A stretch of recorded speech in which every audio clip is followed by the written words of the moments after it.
Sweden का इस्लाम से टकराव बढ़ रहा है। वह राष्ट्र जिसने दशकों तक दुनिया का स्वागत किया, अब कहता है और नहीं, चुपचाप नहीं, सावधानी से नहीं, बल्कि कानून से। वर्षों तक स्वीडन ने खुद को खुलेपन के आधार पर गढ़ा।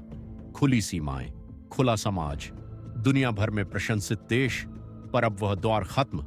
नीतियां सख्त, निर्वासन के नियम विस्तारित, और कुछ ही दिन पहले सरकार ने ऐसा बिल पेश किया जो ईमानदार जीवन के मानक पर खरे न उतरने वाले से निवास परमिट छीन सकता है।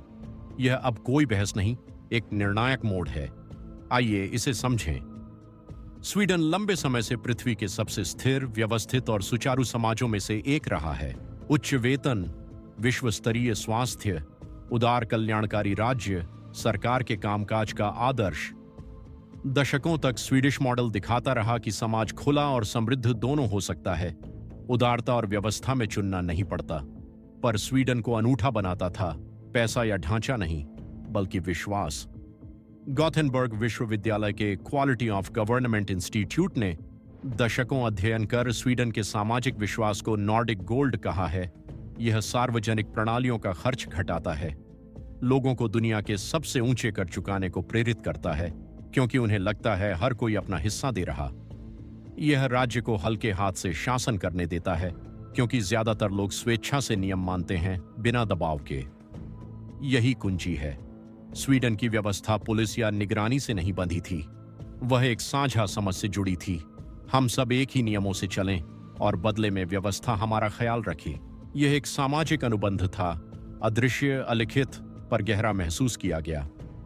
दशकों तक यह खूबसूरती से चला। स्वीडन ग्रह के सबसे समृद्ध, सुरक्षित और समान समाजों में से एक बना। पर विश्वास पर बनी प्रणालियां नाजुक होती हैं, क्योंकि विश्वास सिर्फ कार्य नहीं कराता, वह अपेक्षाएं भी गढ़ता है। लोग जब उच्च कर चुकाते सेवाएं चाहते, नियम माने तो दूसरों से भी वही अपेक्षा। और जब यह अपेक्षा टूटती, जब लोग मानते हैं कि अनुबंध भंग हो रहा, कुछ अलग नियमों से खेल रहे या बिल्कुल नहीं खेल रहे, तो पूरी नींव डगमगाने लगती है। उसी क्वालिटी ऑफ गवर्नमेंट इंस्टीट्यूट का शोध चेतावनी देता है।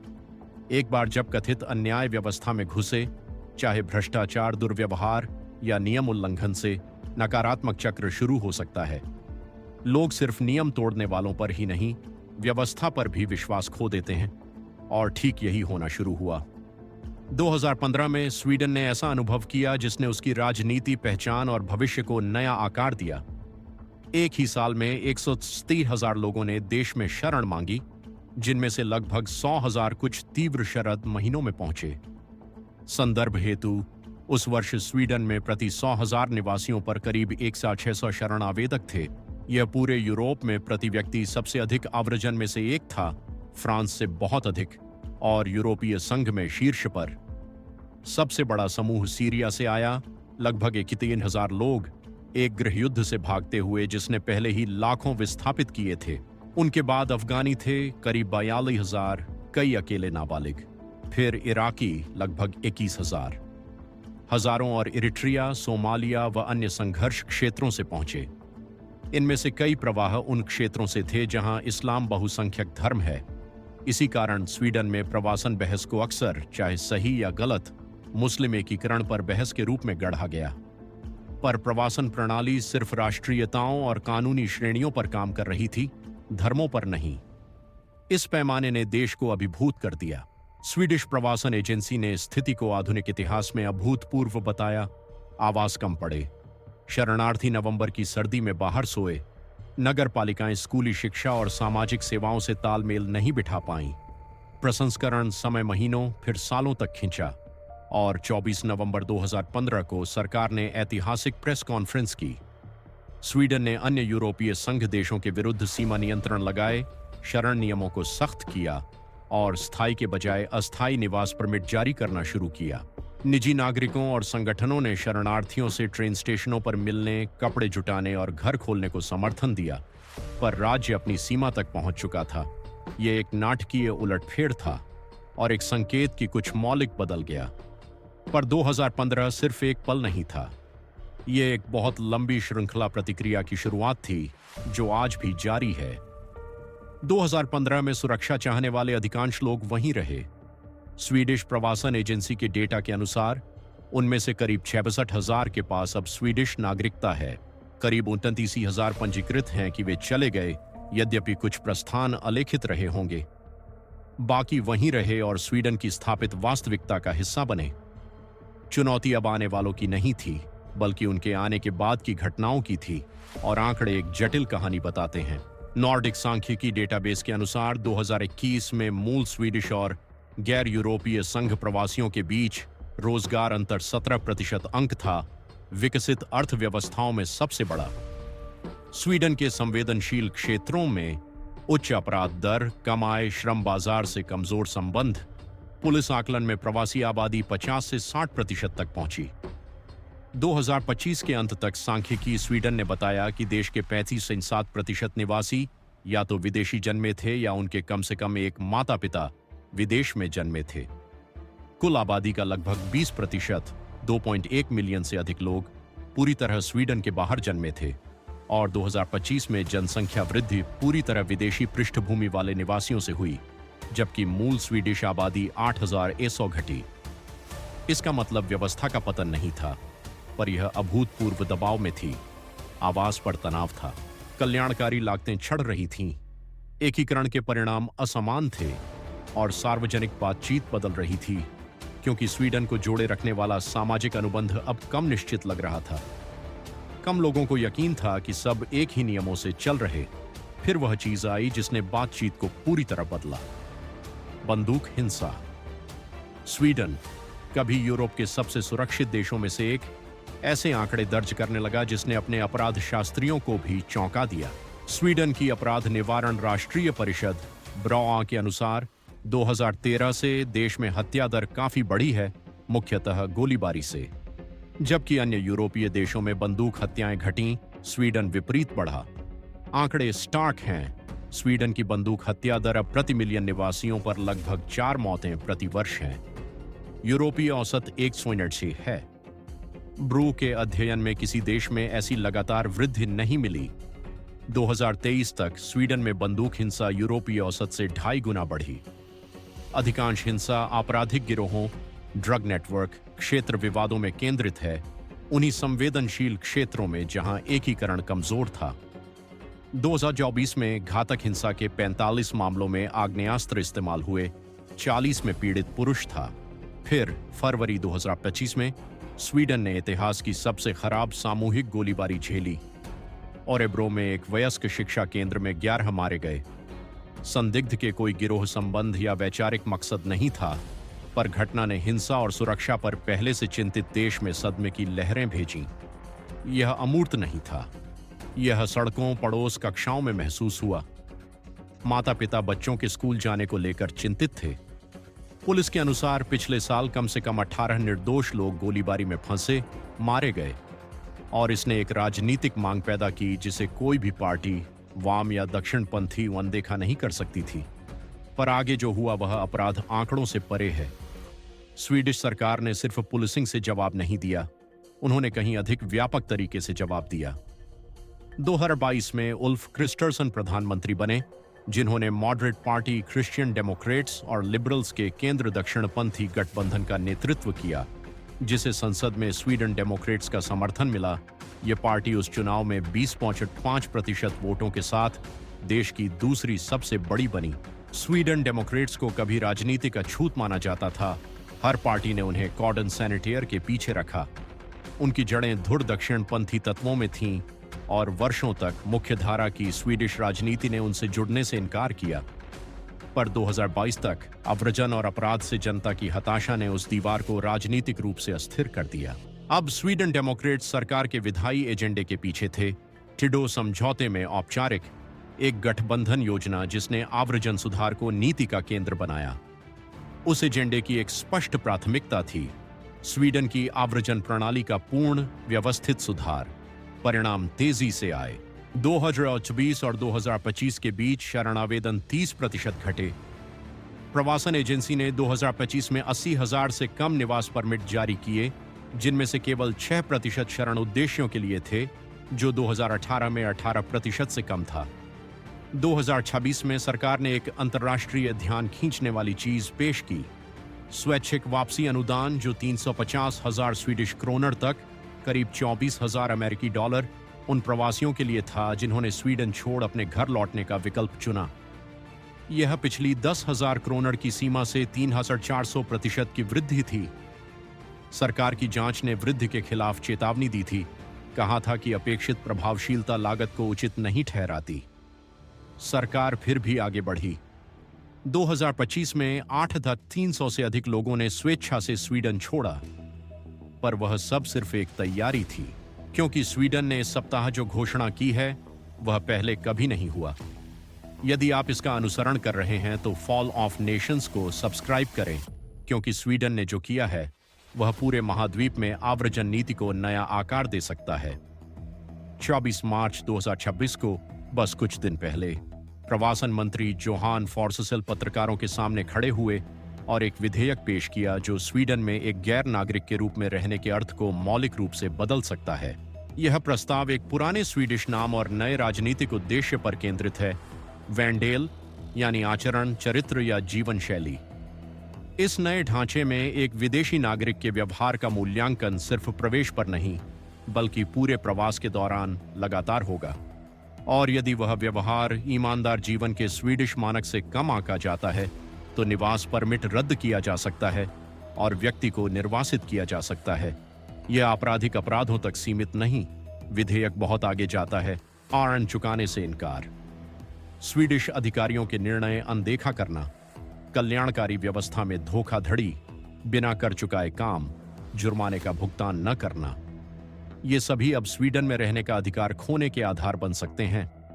फॉर्ससेल के शब्दों में, कानून नियमों का पालन अनिवार्य है, पर यह भी कि हम जिम्मेदारी से रहें और देश को नुकसान न पहुंचाए। अगर आप स्वीडिश अधिकारियों के फैसलों का पालन नहीं करते, लाभ प्रणाली में धोखा करते, स्वीडिश निवास परमिट के लिए धोखे से रास्ता बनाते हैं, तो आपको यहां रहने का अधिकार नहीं।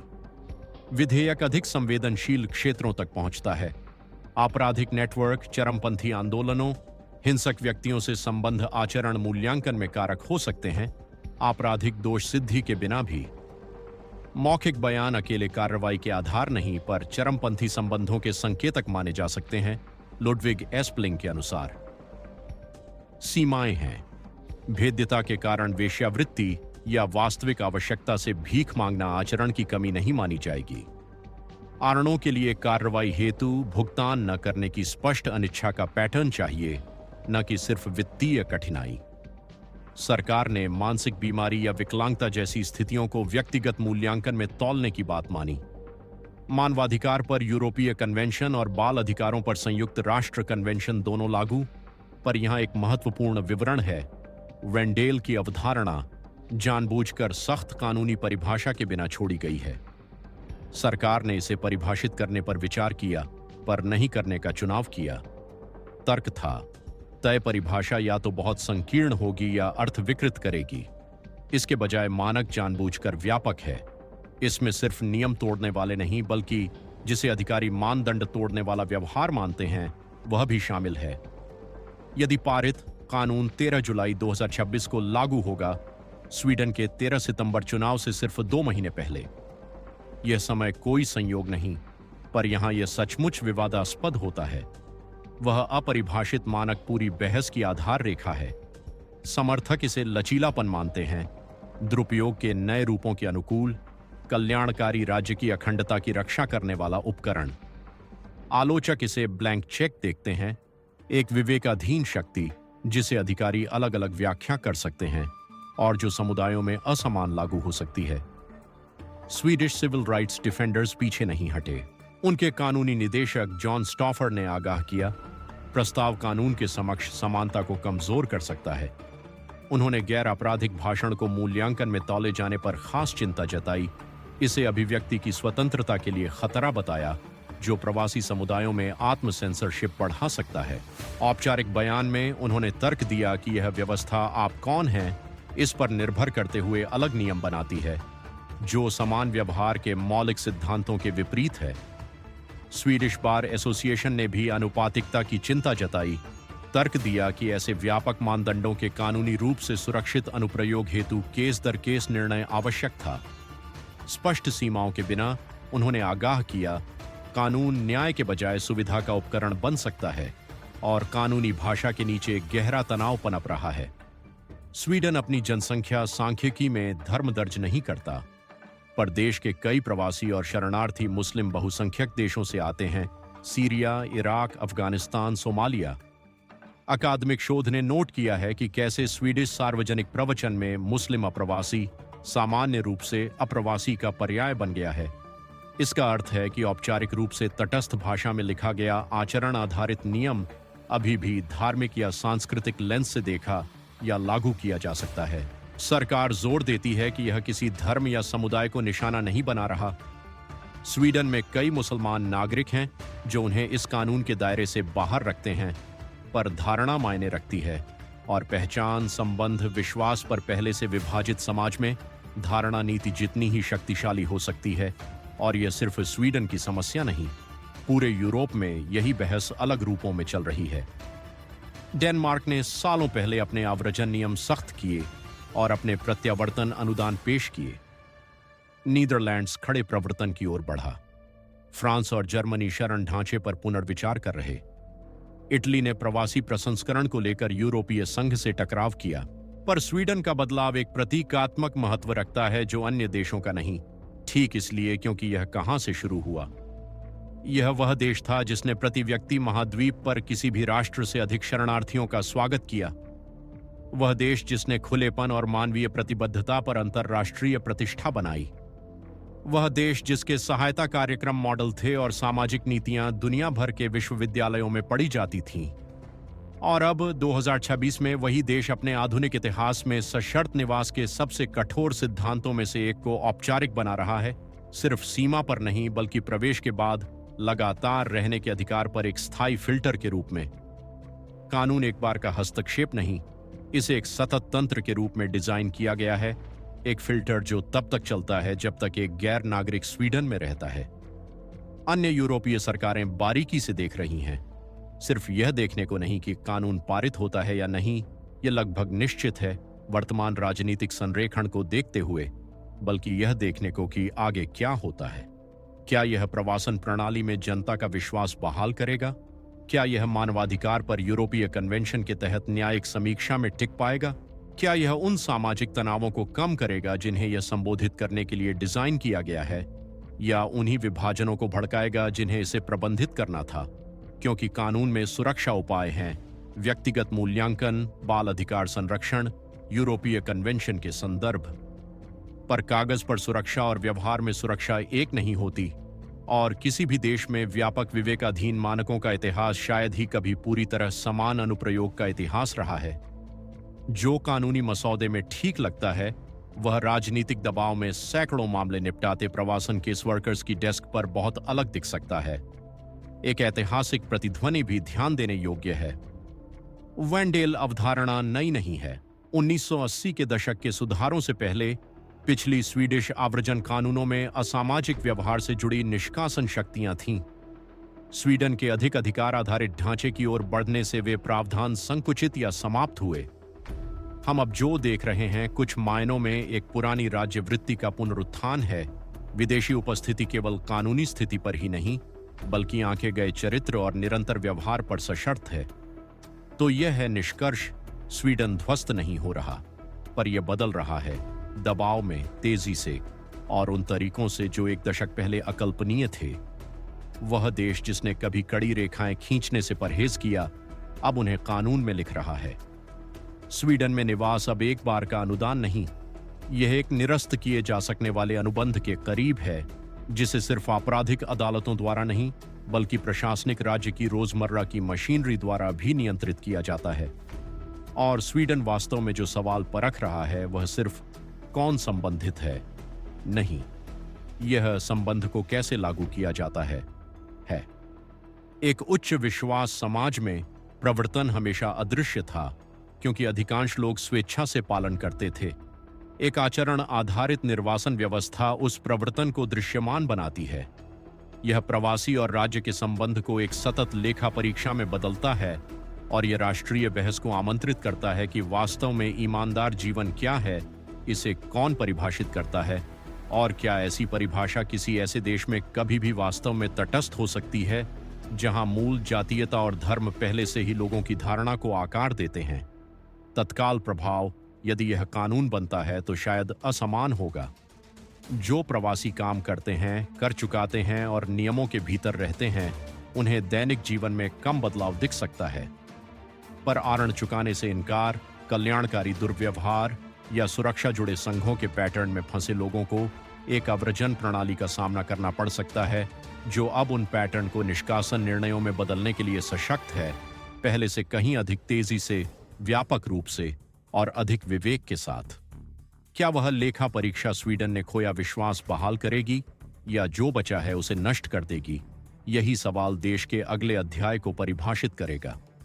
पर एक बात स्पष्ट है, स्वीडन अब वह देश नहीं रहा जो वह कभी था, और वह आगे क्या बनता है, खासकर सितंबर के चुनाव के बाद, यह आकार दे सकता है कि यूरोप भर के लोकतंत्र आने वाले वर्षों में इन्हीं दबावों का कैसे जवाब देते हैं।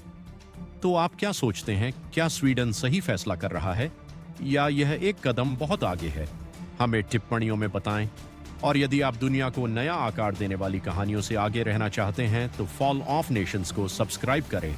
हम आपको अगले में मिलेंगे।